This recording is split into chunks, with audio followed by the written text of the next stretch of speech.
Hello everyone. Today we are going to discuss section 482 CRPC. Section 482 Inherent Power of the High Court. उच्च न्यायालय की अंतर्निहित शक्तियों के बारे में प्रावधान 482 CRPC में दिया गया है, जिसके बारे में आज हम डिस्कशन करेंगे। सबसे पहले जानेंगे कि इनहेरेंट पावर होता क्या है। इनहेरेंट पावर या अंतर्निहित शक्तियां किसी मजिस्ट्रेट या जज होने के नाते ही उसमें निहित होती हैं। ऐसी शक्तियों को अंतर्निहित शक्ति कहते हैं।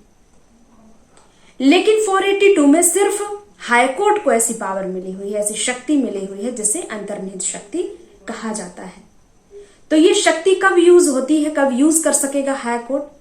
जब कोई भी संहिता, अधिनियम या कोई विनियम मौन होता है, या फिर जिसपे ऐसे कोई ऐसा ऑफेंस हो जाता है, उस टाइम पे जब ऑफेंस हुआ तो इस टाइप का कोई एक्ट नहीं बना हुआ है, या अगर मान लीजिए सीआरपीसी है भी तो ऐसा उसमें कोई प्रोविजन नहीं है कि किसी अगर इस तरीके से कोई नया केस हो गया जिसके बारे में सीआरपीसी में प्रोविजन ही नहीं है, तब वहां पे हाई कोर्ट अपना इनहेरेंट पावर या अंतर्निहित शक्ति को यूज करके और जस्टिस तक पहुंच सकता है, या फिर न्यायालयीन कार्यवाही का जो भी दुरुपयोग हो रहा है उससे बचा जा सकता है।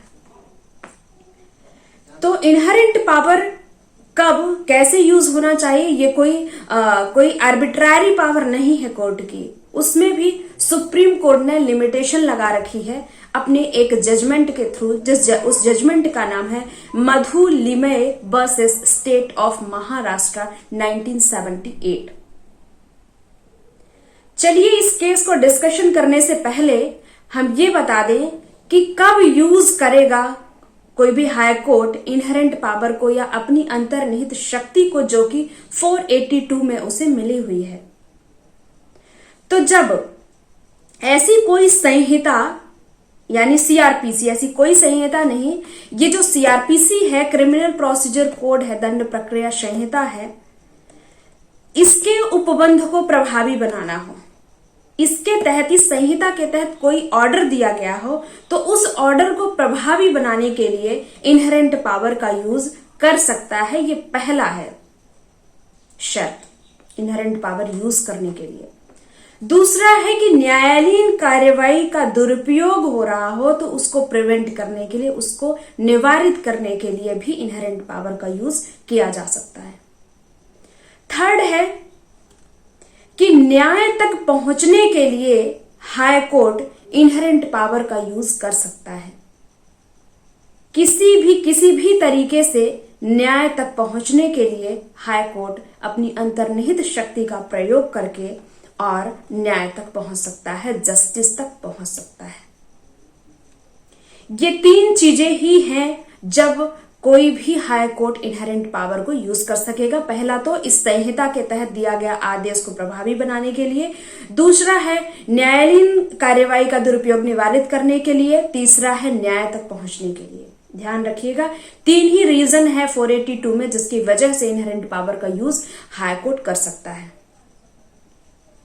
तो न्याय तक अब ध्यान रखिएगा, इसमें एक 482 के तहत ही कोई भी हाई कोर्ट जो एफआईआर को क्वश करता है, यानी एफआईआर को, फर्स्ट इंफॉर्मेशन रिपोर्ट को अगर उसे निरस्त करने की पावर मिली हुई है, तो यही सेक्शन है 482।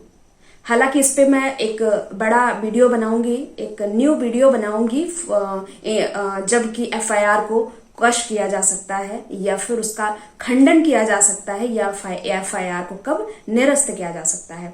तो ध्यान रखिएगा, यहां पे मैं जिक्र कर रही हूं कि 482 के तहत ही इनहेरेंट पावर को यूज करके, और हाईकोर्ट को पावर है कि किसी भी ऑफेंस में अगर मान लीजिए कि गलत तरीके से कोई कार्यवाही कर भी दी गई है, या किसी व्यक्ति को गलत तरीके से फंसा भी दिया गया है उस पर एफआईआर चला के, तो उसकी एफआईआर को हाई कोर्ट क्वश कर सकता है, यानी निरस्त कर सकता है।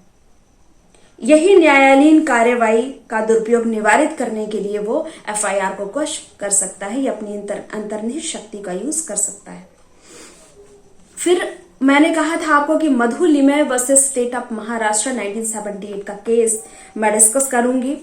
तो उस केस में 3 गाइडलाइन बताई गई हैं, 3 मार्गदर्शक सिद्धांत बताए गए हैं सुप्रीम कोर्ट द्वारा कि कोई भी हाई कोर्ट ऐसे आर्बिट्ररी इनहेरेंट पावर का यूज नहीं कर सकता है। जब किसी अधिनियम में या किसी भी एक्ट में कोई प्रोविजन दिया गया हो उस अपराध से रिलेटेड, या फिर समझ लीजिए सीआरपीसी में ही अगर कोई ऐसा प्रावधान दिया गया है, तो उस प्रावधान को ओवर रूल करके हाई कोर्ट इनहेरेंट पावर का यूज नहीं कर सकता है, अपनी अंतर्निहित शक्ति का प्रयोग नहीं कर सकता है। पहले प्रोविजन, अगर इस संहिता में यानी सीआरपीसी में कोई प्रोविजन दिया गया है तो प्रोविजन के तहत ही कार्यवाही की जाएगी, प्रोविजन को फॉलो किया जाएगा, वहां पे इनहेरेंट पावर का यूज नहीं किया जाएगा। इस केस का पहला मार्गदर्शक सिद्धांत बताया गया है। दूसरा है कि इस शक्ति का प्रयोग केवल उस दशा में किया जा सकता है जब न्यायालयीन कार्यवाही का दुरुपयोग हो रहा है, उसके निवारण के लिए।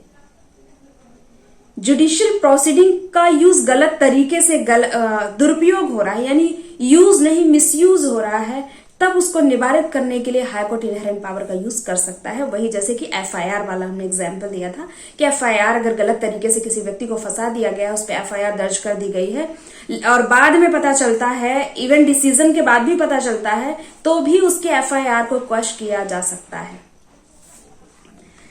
तीसरा है कि संहिता के किसी विधिक उपबंध में व्यक्त रूप से, अगर एक्ट में किसी विधिक उपबंध में या किसी लॉ में ही ऐसा बताया गया है कि कोर्ट इनहेरेंट पावर का यूज नहीं कर सकता है, तो वहां पे कोर्ट इनहेरेंट पावर का यूज नहीं कर सकता, उस संहिता के प्रोविजन को ही यूज करेगा, क्योंकि उस प्रोविजन में ही ऐसा बता दिया गया है कि हाई कोर्ट यहाँ पे इनहेरेंट पावर का यूज नहीं कर सकता, अंतर्निहित शक्ति का प्रयोग नहीं कर सकता, यानी पहले से ही वार्ड कर दिया गया है हाई कोर्ट के इनहेरेंट पावर को, तो वहां भी यूज नहीं किया जा सकता।